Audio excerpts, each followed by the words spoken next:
Welcome to the Slop Farm. Enjoy the video. You start by confirming the repeater model and firmware. This matters for menus and bug fixes. Power it up and connect your laptop directly by Ethernet or join the repeater SSID so you have stable access. Open a browser and go to the repeater IP address or try 192.168.0.1, then log in with admin credentials. Once done, make sure you note current SSID and channel settings before changing anything so you can revert if needed. Now go to wireless or network settings to edit the extended network.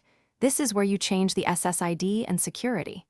Enter your new SSID and pick WPA2 or WPA3 for security, then set a strong password.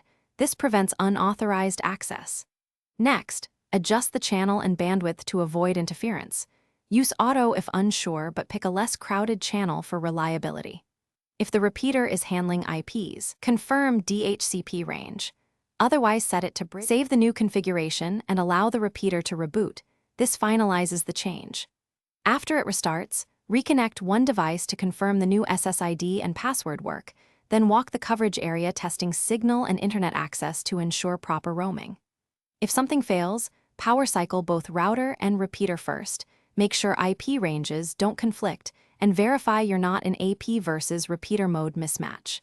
If needed, restore your backup config or reapply settings slowly to isolate the issue.